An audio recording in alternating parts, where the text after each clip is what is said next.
2001 October 2 ലോകമെമ്പാടുമുള്ള വിമാനത്താവളങ്ങളിൽ സ്വിസ്സെയർ വിമാനങ്ങൾ പെട്ടെന്ന് തങ്ങളുടെ യാത്രകൾ നിർത്തിവെച്ചു. വിമാനത്താവളങ്ങളിൽ കാത്തുനിന്ന യാത്രക്കാരോട് പൈലറ്റുമാർ ഒരു നടുക്കുന്ന സത്യം വെളിപ്പെടുത്തി. ക്ഷമിക്കണം, ഞങ്ങൾക്ക് വിമാനത്തിൽ ഇന്ധനം നിറയ്ക്കാൻ പോലും പണമില്ല. ഈ വിമാനം ഇവിടെ യാത്ര അവസാനിപ്പിക്കുകയാണ്. ലോകമെമ്പാടുമായി ഏകദേശം 3900 യാത്രക്കാരാണ് അന്ന് എന്ത് ചെയ്യണമെന്നറിയാതെ പെരുവഴിയിലായത്. സ്വിറ്റ്സർലൻഡ് എന്ന രാജ്യത്തിന്റെ അഭിമാനമായിരുന്ന, ലോകത്തിലെ തന്നെ ഏറ്റവും മികച്ച വിമാന കമ്പനികളിൽ ഒന്നായിരുന്ന സ്വിസ്സെയർ അക്ഷരാർത്ഥത്തിൽ നിലംപതിക്കുകയായിരുന്നു. ആ ദിവസം സ്വിസ് ചരിത്രത്തിൽ ബ്ലാക്ക് ട്യൂസ്ഡേ എന്ന് അറിയപ്പെടുന്നു. ഒരു കാലത്ത് ദ ഫ്ലൈയിംഗ് ബാങ്ക് എന്ന് വിശേഷിക്കപ്പെട്ടിരുന്ന, സാമ്പത്തികമായി അത്രത്തോളം ഭദ്രതയുണ്ടായിരുന്ന ഒരു കമ്പനി എങ്ങനെയാണ് ഒറ്റയടിക്ക് തകർന്നടിഞ്ഞത്? ഈ വീഡിയോയിലൂടെ നമുക്ക് ആ ചരിത്രം വിശദമായി പരിശോധിക്കാം. 1931 സ്വിസ്സെയർ സ്ഥാപിതമാകുന്നത്. വളരെ ചുരുങ്ങിയ കാലം കൊണ്ട് തന്നെ യൂറോപ്പിലെ ഏറ്റവും മികച്ച വിമാന കമ്പനികളിൽ ഒന്നായി അത് വളർന്നു. സ്വിറ്റ്സർലൻഡിന്റെ സവിശേഷതകളായ കൃത്യനിഷ്ഠ, സുരക്ഷ, ആഡംബരം എന്നിവ സ്വിസ്സെയറിന്റെ മുഖമുദ്രയായിരുന്നു. 1980കളിലും 90കളുടെ തുടക്കത്തിലും സ്വിസ്സെയർ അതിന്റെ സുവർണകാലത്തിലൂടെയാണ് കടന്നുപോയത്. വ്യോമയാന ചരിത്രത്തിൽ സ്വിസ്സെയറിനെ മറ്റ് കമ്പനികളിൽ നിന്ന് വ്യത്യസ്തമാക്കിയത് അവരുടെ സാമ്പത്തിക ഭദ്രതയായിരുന്നു. മികച്ച വരുമാനം, വലിയ അളവിലുള്ള പണശേഖരം, വിമാനയാത്രയ്ക്ക് പുറമെ കാറ്ററിംഗ്, ഡ്യൂട്ടി ഫ്രീ വ്യാപാരം തുടങ്ങിയ അനുബന്ധ ബിസിനസ്സുകളിൽ നിന്നുള്ള വലിയ ലാഭം എന്നിവ സ്വിസ്സെയറിനെ സാമ്പത്തികമായി അതിശക്തമാക്കി. ഈ സാമ്പത്തിക സുരക്ഷിതത്വം കാരണമാണ് ബിസിനസ് ലോകം സ്വിസ്സെയറിനെ ദി ഫ്ലൈയിംഗ് ബാങ്ക് എന്ന് വിളിച്ചത്. ലോകത്തെവിടെയും സ്വിസ്സെയറിന്റെ ലോഗോ ഉള്ള വിമാനങ്ങൾ സ്വിസ് സമ്പദ് വ്യവസ്ഥയുടെ കരുത്തിന്റെ പ്രതീകമായാണ് കണക്കാക്കപ്പെട്ടിരുന്നത്. 1992 സ്വിറ്റ്സർലാൻഡിലെ ജനങ്ങൾ ഒരു സുപ്രധാന തീരുമാനമെടുത്തു. യൂറോപ്യൻ എക്കണോമിക് ഏരിയയിൽ ചേരേണ്ടതില്ല എന്ന് ജനഹിത പരിശോധനയിലൂടെ രാജ്യം തീരുമാനിച്ചു. ഇത് സ്വിസ്സെയറിന് വലിയൊരു തിരിച്ചടിയായി. യൂറോപ്പിലെ മറ്റു വിമാന കമ്പനികൾക്ക് യൂറോപ്യൻ രാജ്യങ്ങൾക്കിടയിൽ സ്വതന്ത്രമായി സർവീസ് നടത്താൻ കഴിഞ്ഞപ്പോൾ സ്വിസ്സെയറിന് അതിനുള്ള അവകാശം പരിമിതപ്പെട്ടു. യൂറോപ്യൻ വിപണിയിൽ ഒറ്റപ്പെടുമെന്ന ഭയം കമ്പനിയുടെ തലപ്പത്തുള്ളവരെ അലട്ടി.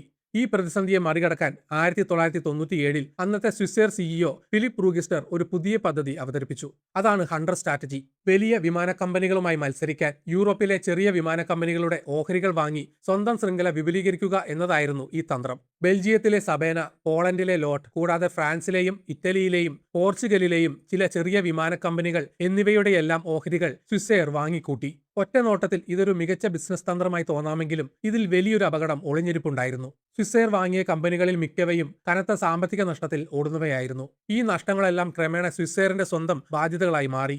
ലാഭകരമല്ലാത്ത കമ്പനികളെ വില കൊടുത്ത് വാങ്ങിയതോടെ സ്വിസ്സെയറിന്റെ വലിയ പണശേഖരം അതിവേഗം കാലിയാകാൻ തുടങ്ങി.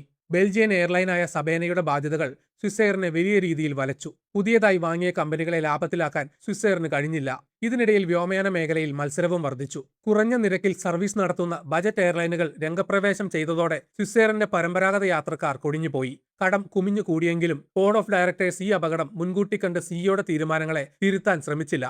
കോർപ്പറേറ്റ് ഗവേണൻസ് അഥവാ സുതാര്യമായ ഭരണനിർവഹണത്തിൽ സ്വിസ്സെയർ മാനേജ്മെന്റ് പൂർണ്ണമായും പരാജയപ്പെട്ടു. 2001 തുടക്കത്തിൽ തന്നെ സ്വിസ്സെയർ ഒരു വലിയ സാമ്പത്തിക പ്രതിസന്ധിയുടെ വക്കിലായിരുന്നു. കടക്കെണിയിൽ പെട്ടുടലുന്ന സ്വിസ്സെയറിന് അന്തിമ പ്രഹരം ഏൽപ്പിച്ചത് 2001 സെപ്റ്റംബർ 11 അമേരിക്കയിൽ നടന്ന ഭീകരാക്രമണമാണ്.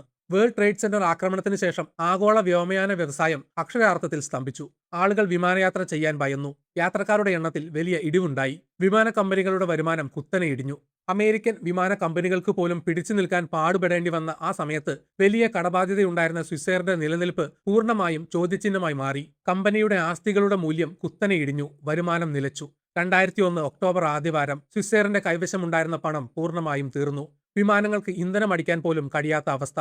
അടിയന്തരമായി പണം ലഭിച്ചില്ലെങ്കിൽ കമ്പനി പൂട്ടേണ്ടി വരുമെന്ന് ഉറപ്പായി. അന്നത്തെ സിഇഒ മരിയോ കോർട്ടി സ്വിറ്റ്സർലൻഡിലെ പ്രമുഖ ബാങ്കുകളായ UBS, ക്രെഡിറ്റ് സ്വിസ് എന്നിവരോട് അടിയന്തര വായ്പയ്ക്കായി അഭ്യർത്ഥിച്ചു. എന്നാൽ സ്വിറ്റ്സർലൻഡിന്റെ സാമ്പത്തിക നില തീരെ മോശമായതിനാൽ ബാങ്കുകൾ കൂടുതൽ പണം നൽകാൻ തയ്യാറായില്ല. സ്വിസ് സർക്കാരും അടിയന്തരമായി ഇടപെടാൻ മടിച്ചു.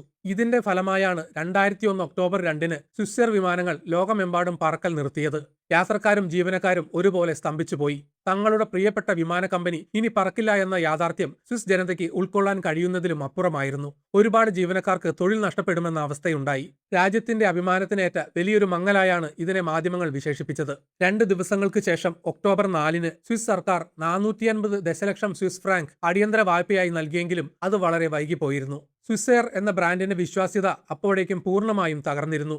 തുടർന്ന് കമ്പനി കടങ്ങൾ പുനഃക്രമീകരിക്കാനായി പാപ്പരത്ത ഹർജി ഫയൽ ചെയ്തു. സ്വിസ്സെയറിന്റെ തകർച്ചയ്ക്ക് ശേഷം രാജ്യത്തിന് ഒരു ദേശീയ വിമാന കമ്പനി ഇല്ലാതിരിക്കുന്നത് വലിയ നാണക്കേടാകുമെന്ന് സ്വിസ് സർക്കാരും ബാങ്കുകളും തിരിച്ചറിഞ്ഞു. സ്വിസ് എയറിന്റെ ഒരു ഉപകമ്പനിയായിരുന്ന, ലാഭത്തിൽ പ്രവർത്തിച്ചിരുന്ന പ്രാദേശിക വിമാന കമ്പനിയായ ക്രോസെയറിനെ അവർ ഇതിനായി ഉപയോഗിച്ചു. സർക്കാരിന്റെയും ബാങ്കുകളുടെയും സഹായത്തോടെ ക്രോസ് എയർ വിപുലീകരിച്ച് പുതിയൊരു ദേശീയ വിമാന കമ്പനി രൂപീകരിച്ചു. അങ്ങനെയാണ് 2002 മാർച്ച് 31-ന് സ്വിസ് ഇന്റർനാഷണൽ എയർലൈൻസ് ഔദ്യോഗികമായി പ്രവർത്തനം തുടങ്ങുന്നത്. പഴയ സ്വിസ് എയറിന്റെ മിക്ക റൂട്ടുകളും വിമാനങ്ങളും ജീവനക്കാരെയും പുതിയ കമ്പനി ഏറ്റെടുത്തു.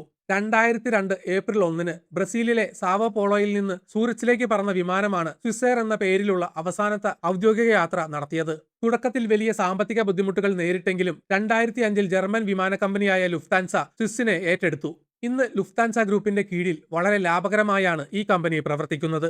സ്വിസ് എയറിന്റെ തകർച്ച സ്വിറ്റ്സർലൻഡിൽ വലിയ രാഷ്ട്രീയ സാമൂഹിക കോളിളക്കങ്ങൾ സൃഷ്ടിച്ചു. ഇത്രയും വലിയൊരു കമ്പനി എങ്ങനെ തകർന്നു എന്ന് കണ്ടെത്താൻ വലിയ അന്വേഷണങ്ങൾ നടന്നു. ഏണസ്റ്റ് ആൻഡ് യങ് പോലെയുള്ള ഓഡിറ്റിംഗ് സ്ഥാപനങ്ങൾ നടത്തിയ അന്വേഷണത്തിൽ ബോർഡിന്റെയും മാനേജ്മെന്റിന്റെയും ഭാഗത്തുനിന്ന് വലിയ വീഴ്ചകൾ ഉണ്ടായതായി കണ്ടെത്തി. തെറ്റായ വിപുലീകരണ നയങ്ങളും കൃത്യമായ സാമ്പത്തിക ആസൂത്രണമില്ലായ്മയുമാണ് ഇതിന് കാരണമായതെന്ന് അവർ ചൂണ്ടിക്കാട്ടി. ഇതേ തുടർന്ന് സ്വിസ് എയറിന്റെ മുൻ സിഇഒ മരിയോ കോർട്ടി, മുൻ CFO ജാക്വലിൻ ഹൌസ് എന്നിവരുൾപ്പെടെ 19 ഉന്നത ഉദ്യോഗസ്ഥർക്കെതിരെ സാമ്പത്തിക തിരിമറി, വിശ്വാസവഞ്ചന തുടങ്ങിയ കുറ്റങ്ങൾ ചുമത്തി കേസെടുത്തു. എന്നാൽ 2007 ജൂണിൽ സ്വിറ്റ്സർലൻഡിലെ ബുലാക് കോടതി ഈ കേസിൽ വിധി പ്രസ്താവിച്ചു. കോടതിയുടെ കണ്ടെത്തൽ പ്രകാരം ഈ ഉദ്യോഗസ്ഥരാരും മനഃപൂർവ്വം കമ്പനിയെ തകർക്കാൻ ശ്രമിച്ചവരല്ല. അവരുടെ ബിസിനസ് തീരുമാനങ്ങൾ തെറ്റായിപ്പോയി എന്നത് ശരിയാണ്, എന്നാൽ അതൊരു ക്രിമിനൽ കുറ്റമായി കണക്കാക്കാൻ കഴിയില്ല എന്നായിരുന്നു ജഡ്ജി ആൻഡ്രിയാസ് ഫിഷറുടെ വിധി. അതിനാൽ പ്രതിപട്ടികയിൽ ഉണ്ടായിരുന്ന 19 പേരെയും കോടതി വെറുതെ വിട്ടു. ഇത് സ്വിറ്റ്സർലൻഡിലെ സാധാരണ ജനങ്ങൾക്കിടയിലും മുൻ സ്വിസ് എയർ ജീവനക്കാർക്കിടയിലും വലിയ അതൃപ്തി ഉണ്ടാക്കി. പരാജയപ്പെട്ട മാനേജ്മെന്റ് തീരുമാനങ്ങൾക്ക് ആരും ശിക്ഷിക്കപ്പെടുന്നില്ല എന്ന വിമർശനം വ്യാപകമായി ഉയർന്നു. സ്വിസ് എയറിന്റെ തകർച്ച ഇന്നത്തെ ബിസിനസ് ലോകത്തെ, പ്രത്യേകിച്ച് മാനേജ്മെന്റ് വിദ്യാർത്ഥികളെ പഠിപ്പിക്കുന്ന വലിയൊരു പാഠമാണ്. ഇതിൽ നിന്ന് പ്രധാനമായും 4 കാര്യങ്ങളാണ് നമുക്ക് മനസ്സിലാക്കാൻ സാധിക്കുന്നത്. സ്വന്തം കഴിവ് മനസ്സിലാക്കാതെ നഷ്ടത്തിലോടുന്ന കമ്പനികളെ വാങ്ങിക്കൂട്ടിയ ഹണ്ടർ സ്ട്രാറ്റജി വലിയൊരു അബദ്ധമായിരുന്നു. ഗുണനിലവാരമില്ലാത്ത ആസ്തികൾ സ്വന്തമാക്കുന്നത് ഒരു കമ്പനിയെ എങ്ങനെ തകർക്കും എന്നതിന്റെ ഉത്തമ ഉദാഹരണമാണിത്. എത്ര വലിയ ആസ്തിയുള്ള കമ്പനിയാണെങ്കിലും ദൈനംദിന ആവശ്യങ്ങൾക്ക് പണമില്ലെങ്കിൽ പെട്ടെന്ന് താഴെ വീഴും. ഒരു ബിസിനസ്സിൽ ക്യാഷ് ഫ്ലോ കൃത്യമായി നിലനിർത്തേണ്ടതിന്റെ ആവശ്യകത സ്വിസ് എയർ ഓർമ്മിപ്പിക്കുന്നു. CEO എടുക്കുന്ന തീരുമാനങ്ങളെ ചോദ്യം ചെയ്യാനും നിയന്ത്രിക്കാനും ബോർഡ് ഓഫ് ഡയറക്ടേഴ്സിന് കഴിഞ്ഞില്ല. ശക്തമായ ഒരു ഭരണനിർവഹണ സമിതിയുടെ അഭാവം കമ്പനിയെ വലിയ അപകടത്തിലേക്ക് നയിച്ചു. ടു ബിഗ് ടു ഫെയിൽ എന്നൊരു കാര്യമില്ല. എത്ര വലിയ കമ്പനിയാണെങ്കിലും തെറ്റായ തീരുമാനങ്ങൾ എടുത്താൽ തകരുമെന്ന യാഥാർത്ഥ്യം സർക്കാരും ജനങ്ങളും തിരിച്ചറിഞ്ഞു. സ്വിസ് എയറിന്റെ ഈ തകർച്ചയിൽ നിന്ന് പഠിച്ച പാഠം ഉൾക്കൊണ്ടുകൊണ്ടാണ് പിന്നീട് 2008-ലെ ആഗോള സാമ്പത്തിക മാന്ദ്യകാലത്ത് വൻകിട ബാങ്കായ UBS തകർച്ചയുടെ വക്കിലെത്തിയപ്പോൾ സ്വിസ് സർക്കാർ അടിയന്തരമായി ഇടപെട്ട് അവരെ രക്ഷിച്ചത്. 71 വർഷത്തോളം ലോകത്തിന് മുന്നിൽ സ്വിറ്റ്സർലൻഡിന്റെ അഭിമാനമായി പറന്നു നടന്ന സ്വിസ് എയർ ഇന്ന് ചരിത്രത്തിന്റെ ഭാഗം മാത്രമാണ്.